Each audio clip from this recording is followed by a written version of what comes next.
Some of you may know, not all of you may know, but today today is a special edition of our Jewish mindfulness meditation practice. We're delighted to be partnering today with Congregation Beit Simchat Torah of New York City, which is the world's largest LGBTQ synagogue. And I'm delighted to be joined today by Rabbi Margolius, who is with CBST as their scholar in residence for trans and queer Jewish studies. I'm delighted to be in conversation with Rabbi Margolius after our sit today. After we conclude the sit at 1 o'clock, we're going to have a little bit of extra time for question and answers and conversation about the teaching for today, which is related to the general subject in this month of Pride. Today, we are bringing awareness to what it means to be an ally. And we'll give attention to this wonderful book, a compendium of writings by rabbis, 49 different essays by rabbis on being an ally through a Jewish lens, what it means to be an ally through a Jewish lens, all of which are collected in a really wonderful book that I was very honored to be invited to participate in, called Chaber Up. And we'll talk about that at the 1 o'clock hour Eastern time with Rabbi Margolius. So I wanted to share a short teaching based on my contribution to that book, which I offer with humility. But as you'll see, it's really grounded in a concept which I think for many people who have been on our daily sits is familiar. It's based on the idea of understanding chesed, loving connection, as the foundation for being an ally. An ally meaning a supportive presence and a supportive person to and on behalf of LGBTQ people, communities, and in fact, beyond that, to any person or community which has been historically or traditionally marginalized by the larger society. So the question is, what is the role of chesed? What is the role of loving connection in our practice of being an ally? So I'm going to share my screen, and thanks, ID, for putting the link to the text for today. I'm going to try to keep this relatively brief so that we can go right into our practice.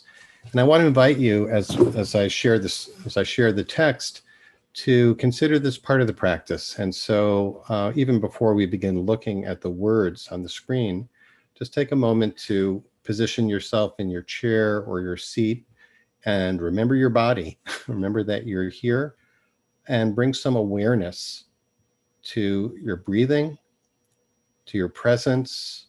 And if it's difficult to connect, you might want to just even make contact with your body by putting your hand over your heart space, practicing a little chesed for yourself right here. And if you're noticing that your posture is not conducive to being present and alert and awake, then maybe press your crown of your head up a little bit, and maybe even slide forward, if you're on a chair, to the front of the chair to be a little bit more alert. As we understand chesed, or loving connection, through IJS teachings, we understand it and define it often as loving connection. The word chesed, of course, is often, maybe usually translated as loving kindness. My inclination anyway is to translate it as loving connection, and that chesed connotes our capacity to experience a sense of unbroken connection that permeates all of existence. The definition I'm offering here for today is that chesed is the divine love that is constantly flowing within us, around us, and through us all, instilling in us what we might understand as ocean awareness, meaning instead of thinking of ourselves as wave or as a separate separate aspect of water, we are part of something infinitely larger than ourselves. And that's what I mean here by ocean awareness. So chesed is our capacity to sense that we and all beings are inextricably connected in an unbroken single web of aliveness. That's the fundamental truth. We are all connected. That's reflected in this famous line from Dr. Martin Luther King's letter from a Birmingham jail, where Dr. King wrote that injustice anywhere is a threat to justice everywhere. We are caught in an inescapable network of mutuality, tied in a single garment of destiny. Whatever affects one directly affects all indirectly. Why? Because we're all part of an unbroken single web of aliveness, an inescapable network of mutuality. So in our practice today, I want to invite us to bring our attention to that aspect of ourselves which knows that to be true. There's an aspect of ourselves, even as we go about our day, even as we imagine ourselves as separate and apart from others and different, there is also a part of us that knows that we are connected to everything and to everyone. Now we're going to look at a line from the book of Deuteronomy, from Devarim, chapter 15, verses 7 and 8, which speaks about, speaking about how do we respond when we perceive that there is a need that another human being is experiencing. And the language of these two psukim are ki v'cha evyon, when there is a poor person, a needy person, me'achad achecha v'chad she'arecha ba'artzecha asher Adonai Elohecha noten lach. When there's a needy person among you, one of your kin in any of your settlements in the land that the Holy One your God is giving you, lo ta'ametz et levacha, don't harden your heart, v'lo tikpotz et yadecha, and don't close your hand. Don't shut your hand. Et yadcha me'achicha ha'evyon, from your needy kin. Don't harden your heart. Don't shut your hand. Don't become constricted when you perceive that there is need among your fellows. Ki fatoach tiftach. No. Actually, what you should do, what you're invited to do, you shall surely open your hand. Fatoach tiftach et yadcha, lo, for that person. Baha'avet ta'avitenu de machsoro asher yechsar lo. Rather, you will surely open your hand to that person and lend sufficient for their need that they lack. What does it mean to lend sufficient for their need that they lack? There's kind of a repetition here. De machsoro asher yechsar lo. What does that mean? Why is the Torah emphasizing here the lack that they lack?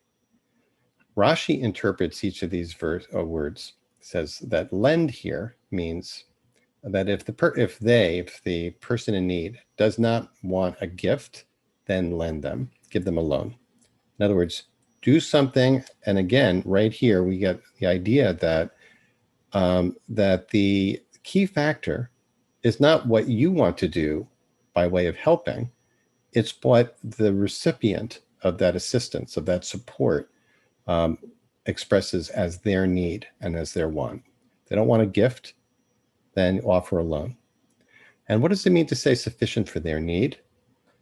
Rashi says it doesn't mean you have to make them rich. You have to give them enough for their need. Again, the measure is the need of the one who is in need of support. And Rashi interprets that which they lack to say that even if this person, for example, was a wealthy person or someone who had been doing quite well but has fallen on hard times, even if they need a horse to ride and a slave to run in front of them, that is, even if they need luxuries, give them what they need to bring them back to the stature where they were before their fall. And the upshot of this is that what Rashi seems to be saying is that the standard for support is the need of the recipient.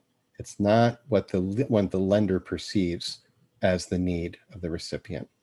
And this is expanded in a text by Rabbi Shlomo Wolbe, who's one of the great Musar masters of the 20th century, in his work Alei Shur, in the section that describes Chesed. And this is translated by our friend Rabbi David Jaffe, part of our Tikkun Midot project curriculum for adults. And this is what Rabbi Wolbe writes. Just as people's temperaments are different, so are their needs. One who wants to be a Chesidic person needs to first of all learn to see and listen for what the other is lacking. It says, he writes here, quoting Deuteronomy, what that person lacks, it's written, regarding that person's personal particular needs. Rabbi Wolbe continues, our egoism misleads us. Our focus on ourself, being trapped in our ego, misleads us. We're confused. We measure what everyone else needs by our own standards. So what we lack seems to be also lacking for others. How's this? We see ourselves in the others. We usually act as if every person we meet is only a mirror in which we see ourselves. We have not yet emerged from our egoistic perspective to see that the other is not identified with us. That person is other, different from us completely. So, to conclude, here's the upshot. It's our task to understand how the other is different from us, to search for what they lack and not what we lack. In short, the teaching is that we are fundamentally connected and live in this web of mutual interconnectedness. This is true. And that can also lead us to think that we understand what others need because we project what we think we need onto others. But to be an ally in contemporary parlance, to be somebody who is an upstander, somebody who looks out for the needs, someone who really can love others as we love ourselves, does not mean necessarily to treat them and to see them as ourselves, but to also recognize the distinctionness and the distinctive understanding. And it means, in practical terms, to follow the lead of those we seek to help. There is, as my friend David Jaffe likes to say, there's good chesed and there's bad chesed. The good chesed is chesed which is prompted by and shaped by the needs, by the expressed needs of the recipient. So the one who is offering assistance, the one who is offering support, follows the lead of the person or the community which welcomes the support. And so it's present and connected. And so what I want to invite us to do for our sit for the next 10 minutes is to bring our awareness to both that sense of connectedness to others, and in particular, to individuals and to communities who or which may often feel unseen, unsupported,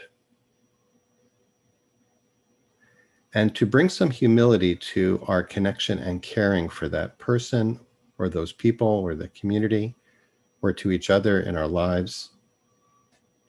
And some humility, which means, may I be an instrument to stand with and for those who are in need of that support, and may I do so in a way that is informed by and shaped by the leadership of those I seek to support. So I invite us to find, again, if you haven't already, find that position that is alert and dignified, but also at ease. And allow yourself just to receive a few deep breaths into your belly. Understanding those breaths as a way of experiencing a sense of deep connection to all that is, and to this world, and to all who live in it, to all beings who live in it.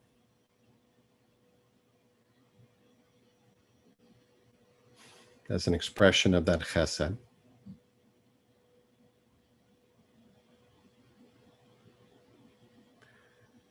And at the same time, that we might recognize and activate that part of ourselves that can feel connected, can feel as though we are ocean,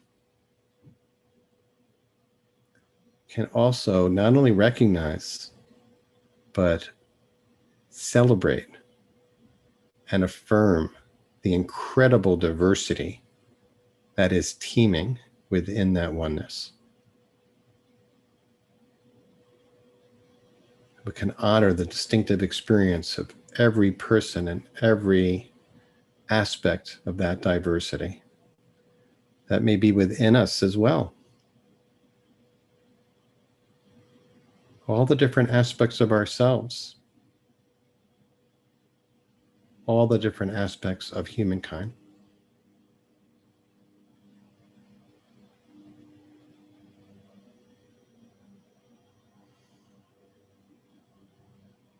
So let's sit for the next 7 minutes in stillness, in connection, in honoring others, in honoring ourselves.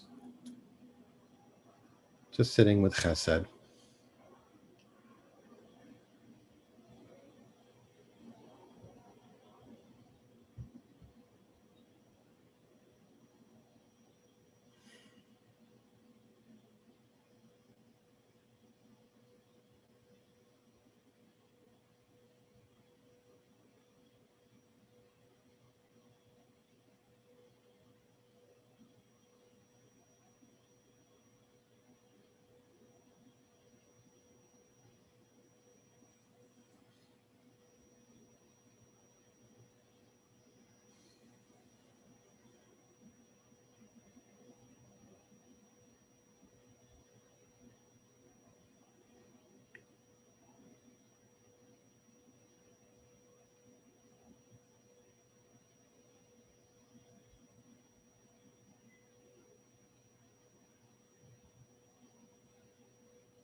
Tivatoch, Tivtach et Yadcha.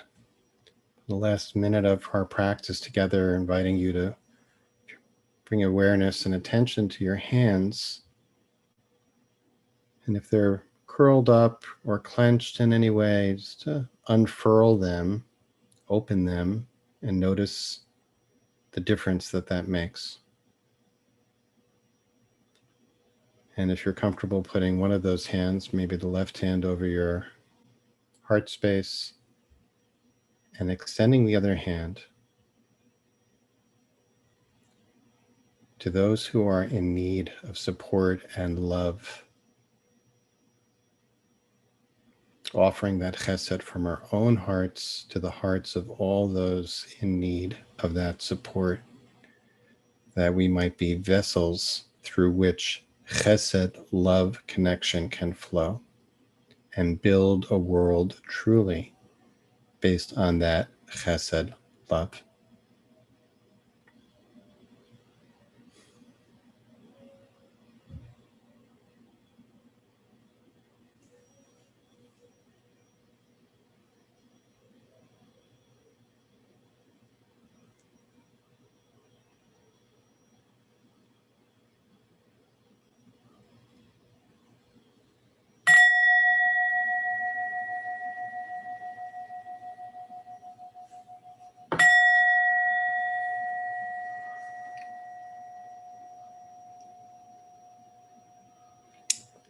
And friends, we seal our practice, as we always do, with the Mourner's Kaddish for everyone who's here, for those who are mourning or observing Yartzeit, carrying grief, and for those of us who are here in a supportive ally role to support those who are in mourning.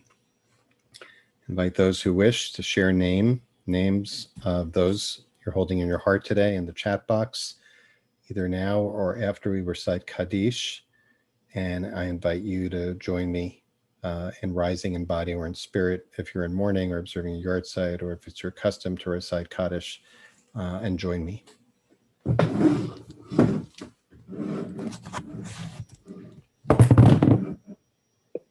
Yit Gadal, Kadash, Shemei Rabbi, Yamad, Yirah, Chizikei, V'yamliach Malchutei, V'chayei Chon, V'nei Chon, V'chayei Ba'agala, Man Karev, Ru, Amen. Yehei Shmei Rabba, Lam Le'amaya, Yitbarach, Yishlach, Yitabach, Yitnaseh, Adar, Yitaleh,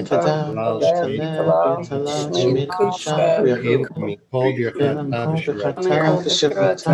Tushbata V'nechomata, Tamiran V'yama, Amen. Yehi Shlama Rabba B'chaim Aleinu V'Kol Yisrael, Amen. Oti Shalom B'Roma, Uya Shalom, Aleinu V'Kol Yisrael, Amen. Amen.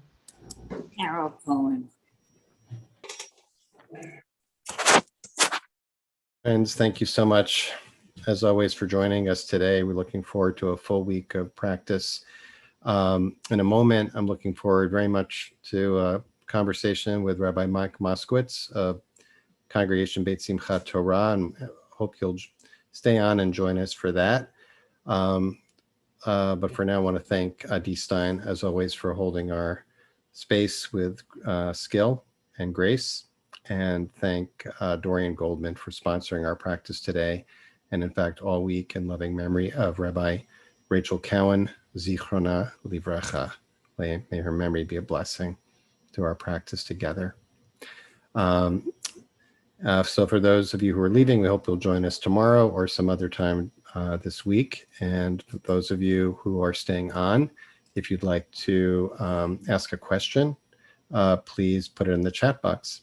And if possible, preface it by putting questions in all caps. It makes it a little bit easier to catch that.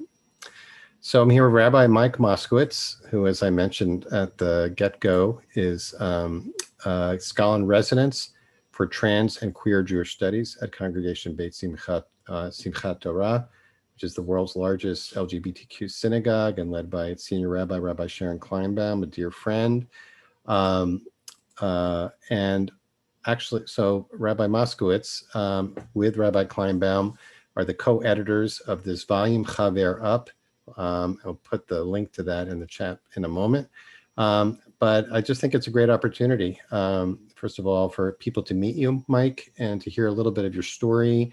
And I think maybe a little bit of your story, your role at CBST, and what prompted this project of Chaber Up, of engaging rabbis in teaching about what it means to be an ally, and what does it mean for you to be an ally.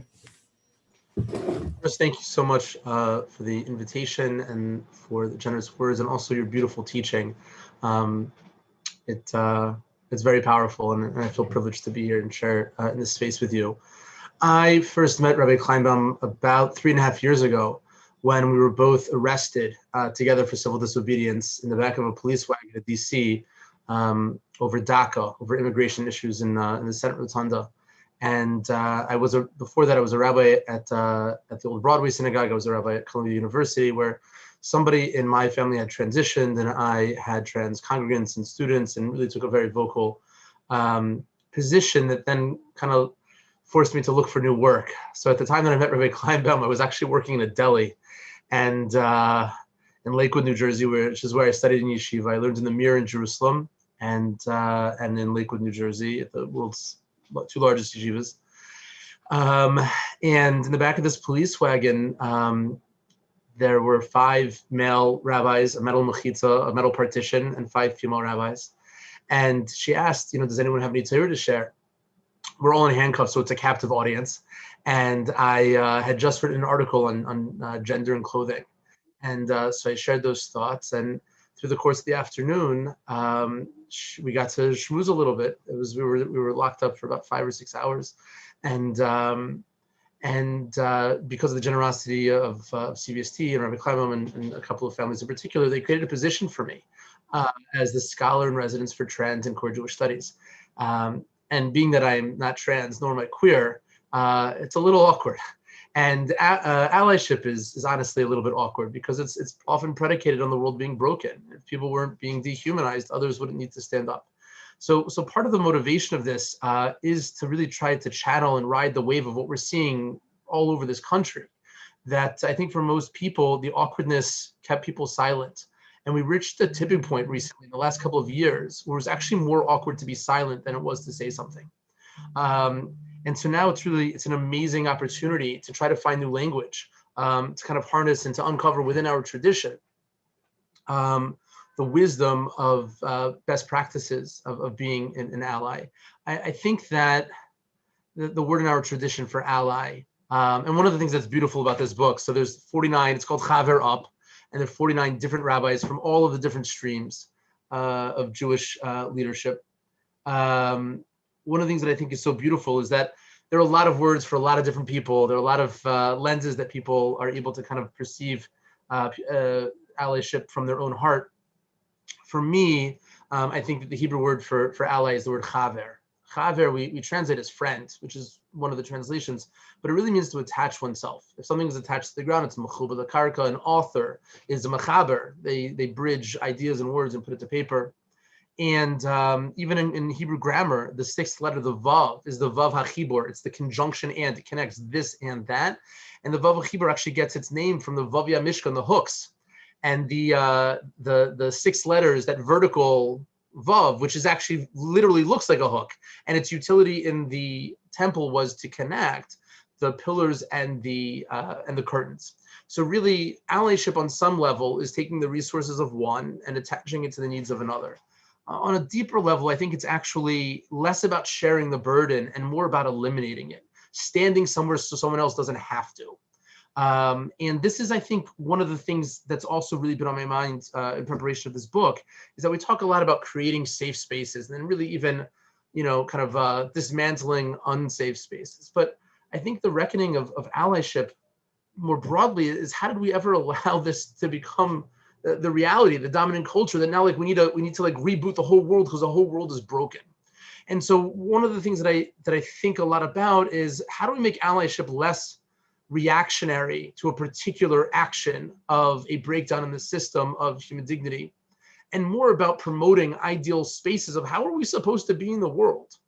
It's interesting in the pasuk, in the verse that the Rabbi quoted, there's some asymmetry. It says, don't kind of harden your heart, don't close your hand, open your hand, right? But what about the heart piece? The second half of it's missing. So if we think about not hardening it, then we don't need to do something positive, right? Because naturally, I think we are connected. So I think part of this work is really elevating, the identity of a person as being holy, and also, I guess, finally, acknowledging that we can be both allies and receive allyship simultaneously in community. We all need each other. And I think that's part of what resonated with me so much about the interconnectedness of it. And part of that recognizes asks of us to really be sensitive to what do we need, what are our needs, but also, and perhaps even more importantly, what can we offer? In what way can I bring something unique to the table that nobody else can? And by refining that, we're really able to kind of hone in on our unique contributions.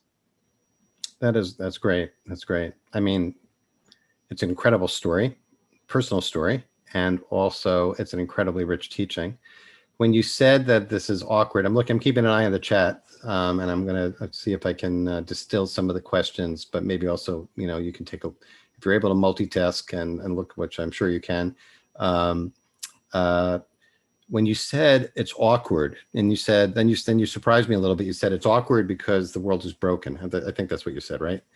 I was thinking, and maybe you relate to this. I mean, as you pointed out, we have two straight white guys here, right, talking about this, and I feel awkward. I feel awkward being in that role. I take some comfort in what you just said about, we each need to just identify what it is that we can bring to the table, right, to the work of repairing the brokenness.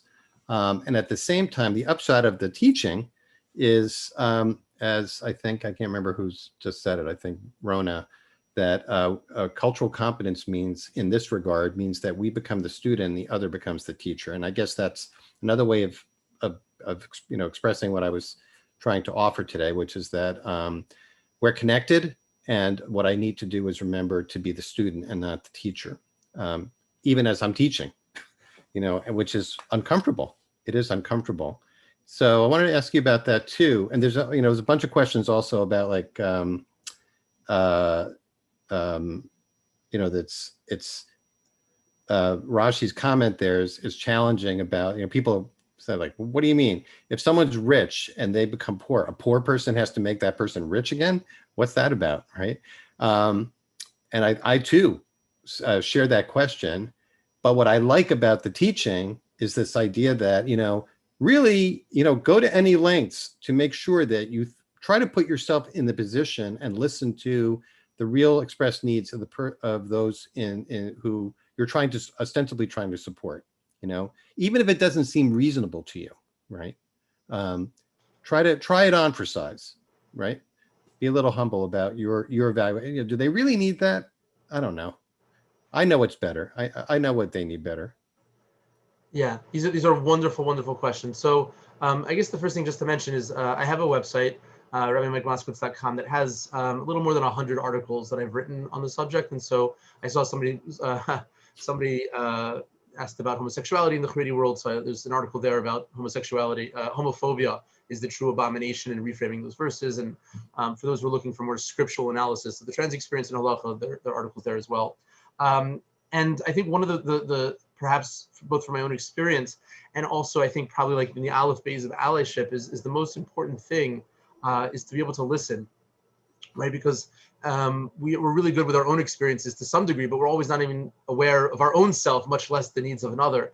And I think the teaching that resonates with me that's relevant is that when the Torah was given, the pasuk says, "V'chol ha'am ro'eh hakolos," the entire nation saw the sounds. Now, most people don't have synesthesia, right? On a good day, most people are not seeing the sounds.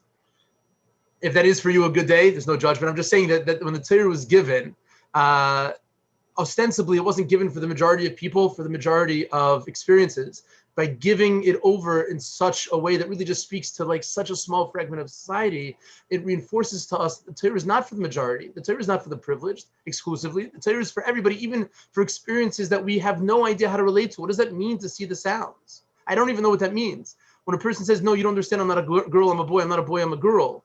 For cis folks, like, what do you mean? I know how I'm a guy. It's not the same way, right? So that, like, what do you mean I don't understand is actually a really important threshold of knowledge to know that you don't know. We say on Purim, Adalo Yada.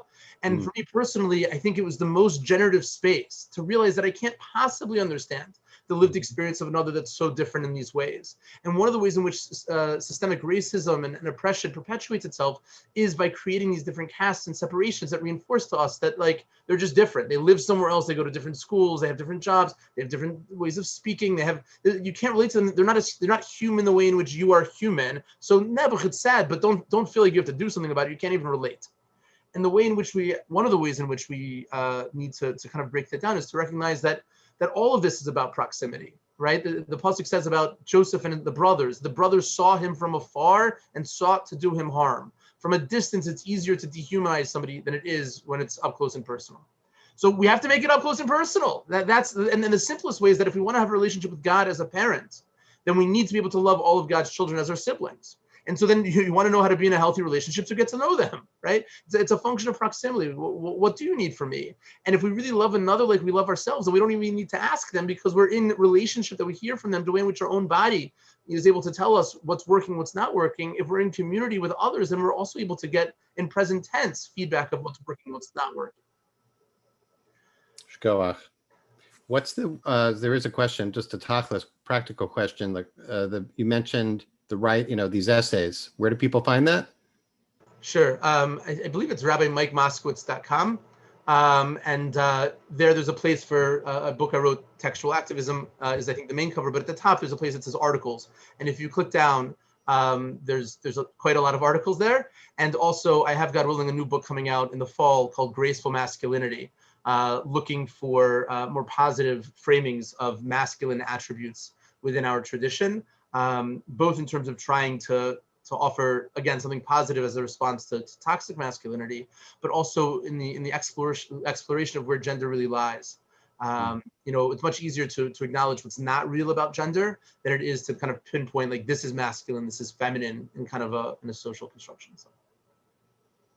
Striking me that the part of the awkwardness or discomfort also stems from the fact that this is kind of, so much of this is kind of paradoxical. And like, as you were saying, like the paradox of, seeing the kolot, seeing the voice, the sounds, right? Like, how is it that if I am connected to everything and everything is like me, then how do I deal with difference? Like you said, right? The difference seems inherently challenging and threatening.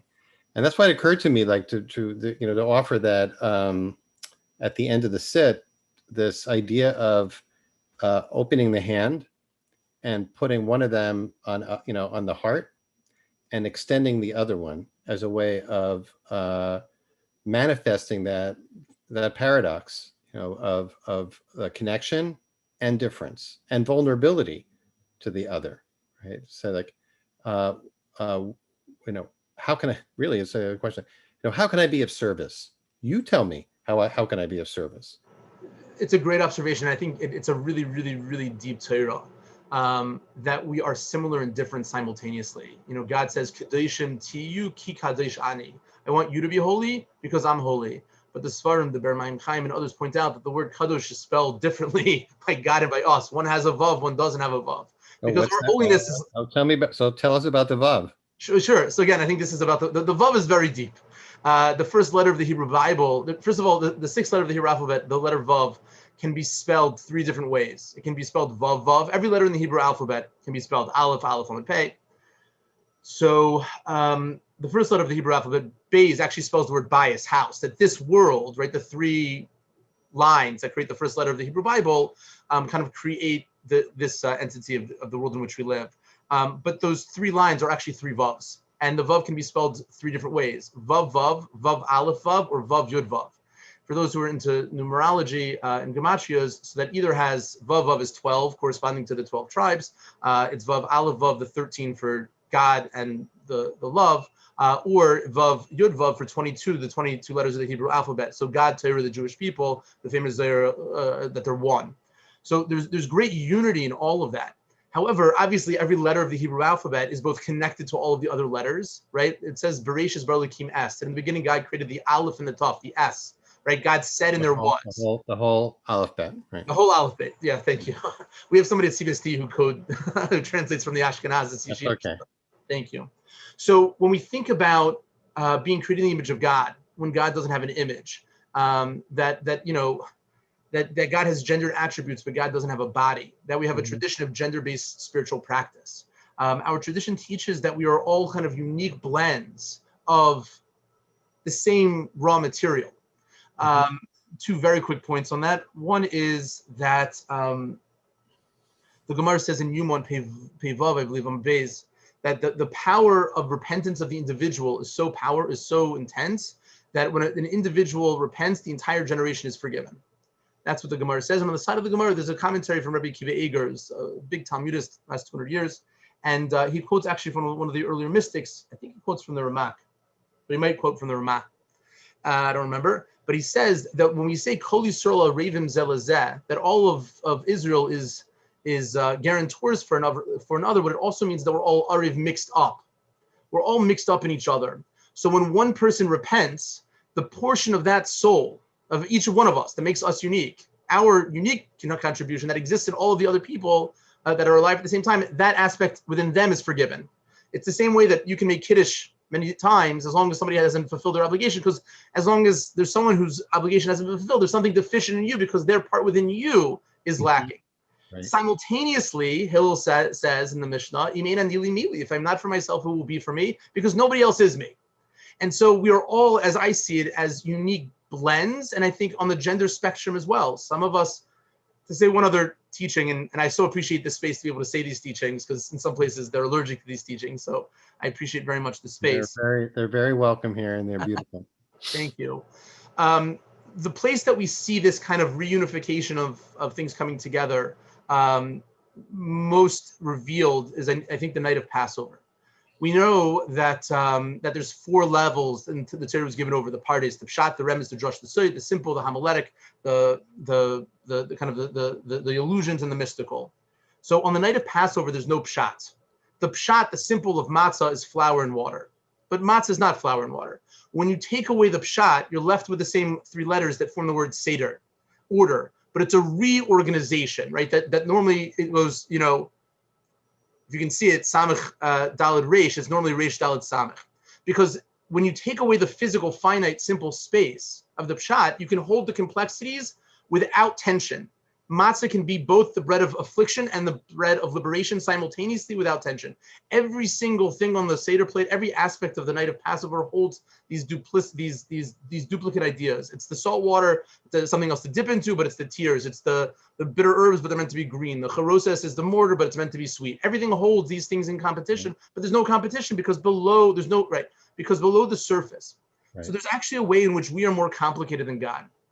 God is one. It's the one thing that we know about God. God is one. There's a simplicity. The Ramchal speaks about in Derech Hashem, the way of God, that by us, things are compartmentalized. We have taste, we have memory, we have experiences, we have feelings, but we're all occupying a physical and finite space. I'm in this chair to the exclusion of all the other chairs. God's everywhere all the time. So one of the things that's complicated about being human is that we're constantly struggling for this dominant expression of who am I? I want you to know who I am. You probably don't know, but I'm from Richmond, Virginia. I'm Southern. That doesn't necessarily present in terms of my wardrobe, my accent, right? But we're all complicated. We all the result of our unique life experiences. So part of relatability is recognizing that most of what I have, you also have different versions of the same things. It's the same working parts. You were raised somewhere, you went to some sort of school, you dropped out, you finished, right? You like what you do, you don't like what you do, right? You're in relationships, you're not. The working parts of being human are, to say this differently, the things that we have in common are much, much, much more similar than whatever it is in terms of the details that ostensibly people would try to use to separate us. Yeah. Well, Mike, let me ask you this. I see a lot of people appreciating this. And, you're coming from a Hasidic perspective, which we share. I mean, this is where there's an overlap because what IJS is trying to offer is basically, is Judaism through this non-dualistic lens, and yet, recognizing that we split things up, into black and white, into this and that, and because we live in the world of gashmiut, of materiality. And so we have to function, and that's how we function. Like you said, like I am sitting in this chair, and it's not that chair, right? But there is chair. there's chair, and so we both have a chair, and so we understand each other. But to go to that Rabbi Wolbe teaching, where he says, like, our inclination is to see ourselves mirrored back in the experience of others, and then to imagine, oh, I know what they feel like. I know what they need. I know what they want. And there's some value in that. And that's also in Chassidut as well, is that everything, the world is a mirror, that if something disturbs us in something else, it's reminding us about about something about ourselves that we may feel disturbed about, that we don't want to really look at. So again, we're back to the paradox, right? Of seeing the similarities without, and at the same time, honoring the differences. Okay. I'm not sure there was a question. There's a question there.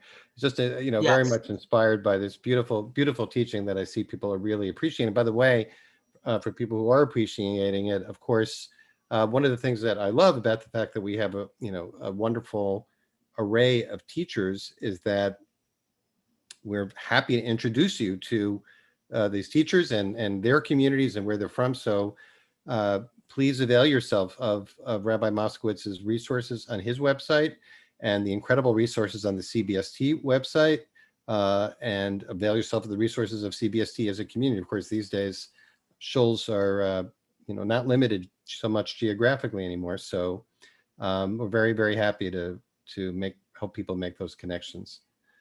All right, I want to ask you one more semi-personal question. Okay. Which has to do with again, back to the awkwardness of how you are perceived, what your experience is in the CBST community of being a teacher in the CBST community, and also being a student of the CBST community. I wanted to see if you might reflect on that. Yeah, I've learned, I think, a lot about God from CBST, and a lot of the brokenness on the doors to CBST. There's the pasuk, Evan Masu Habadim Haisel Reish Pinah, that the stone that the builders thought was repulsive, now becomes the cornerstone. And of course, King David writes this about himself, that his own Jewish identity was questioned in terms of his great-great-grandmother Ruth. But what's so powerful for me every time I walk into the building is the recognition that the stones didn't change. It's our perception that changed. The stones are exactly the same. And I'm not that old, but I've been around enough to be able to see, and certainly from CBST learned about the different waves of how quickly change can really happen. And the things that used to be, the ceiling now becomes the floor, and how quickly, in Pride, the modern LGBT movement is just 50 years old. When CBST first started in the 70s, people asked, how can you have a queer synagogue? And now people ask, why is it even necessary, right? Like, you can be queer and Jewish in most places, of course, not in Orthodox spaces yet, but even there, it's the best it's ever been. It's not a tale of two cities. It's the best of times, and it's happening very quickly. So I think for me personally, I feel really privileged that I've just started my 4th year there. When I first started, people in the social justice world didn't know me because I had nothing to do with them in my life in the ultra-Orthodox world as a rabbi there for 20 years. And even though, let's say, some more secular organizations knew the work through CBST, I just remember one time, my first year, I started in May, and I got an award for like Ally of the Year from Jersey Pride, and I went to accept it. And people called the police. Wait a minute. From where? It was Jersey Pride. Uh-huh. Jersey Pride. And so I was there, but people called the police because they thought I was there for a counter protest. And so now when I go places, people know who I am, because I am visible and awkwardly take up too much space in the world. But early on, it was very awkward. I would volunteer for like, a queer mikvah project and say, what could I do? And they would say, well, would you mind like pouring wine or like helping out behind everybody else? People assumed I was the mashgiach. They kept saying it's kosher, it's not kosher, right? Which is fine, right? But and also in particular, I think one of the things it's been complicated for people. And I'm saying this only at the end because we only have a few minutes. I'm not a Zionist, but I'm not a Zionist because of the ways in which many progressives are not Zionists. I'm not Zionist because my Rebbeim were not Zionists, that I'm pro-Israel, but not, and it's all complicated, it's all nuanced. And for me, like, it's actually very simple. Like, I don't feel tension in those spaces. But the assumptions that people have about every aspect of my, when people come up to me, right, like, Rabbi, I don't do this, or I don't do this, or, it's not okay with you that I'm married to somebody the same. And like, I don't get to speak before people have already spoken for me. And I think for me, I don't identify as somebody who's part of a marginalized segment of society. I don't. I feel very lucky. I'm very privileged. I have not felt in my own life ever limited to access ever. Except just the women's section, and which doesn't bother me in the shul. But for the first time, being other in these spaces has given me a small glimpse of what it must be in terms of the micro and macro aggressions of marginalized segments of society, where people make assumptions and project all sorts of things. I've heard from so many people of trans experience, particularly people of color who have transitioned, let's say, from male to female, going from what's perceived as the most threatening person on the street to then being invisible, right? Where they themselves haven't changed. They've just now presenting their most authentic self. And what does this mean for us in the ways in which we look at people, and what do we really see? And so that's a lot of the work, is that if we see the soul, if we see a child of God, if we see somebody that we don't need to understand what it's like, but we want to because we want to help. So then we can listen, and then we can understand, that really we're so much more similar. So I've learned a lot from those experiences that, my wife jokes that here in the city, in New York City, in CBST, it's very easy to find me in the room. But when she comes with me to Lakewood to go grocery shopping, everybody looks like I look, and so I get lost, right? So parts of that experience of being able to be both anonymous and also get stopped in the street is something that's all very new to me. It's beautiful. Thank you. Thanks for just modeling so much of this in your work and just in your being and in the chesed that's coming through right now. Just want to end by you pointing out that kind of that catchphrase for CBST, Eben Masim Habonim, the corners, the cornerstone that was the stone that was rejected becomes a cornerstone, which is so much a reflection of this non-dualistic neo-Hasidic understanding of that which we instinctively reject for whatever reason is actually exactly what we need. And it's this fundamental teaching of what we try to offer in so many different ways. In this particular time, this particular day, we're focusing on it in terms of what that means, in terms of how we manifest connection, like you said. And we really also want to underscore what you said. Appreciated the retranslation of chaver, not as friend, but as connector, which brings us back to the circle of chesed as loving connection. So thank you so much, Rabbi Mike Moskowitz. Really an honor to be part of this endeavor, humbling and an honor to be part of the endeavor. Much success with this book, which I recommend to everyone. I'm going to put the link back in the chat box. A lot of calls for people who really want to learn with you. There are many opportunities to do so, whether it's through IJS or CBST or any other venues. So, Michael Ochayo, and from strength to strength. Hope to see everybody tomorrow, same time, 12:30 Eastern. Many blessings to everyone.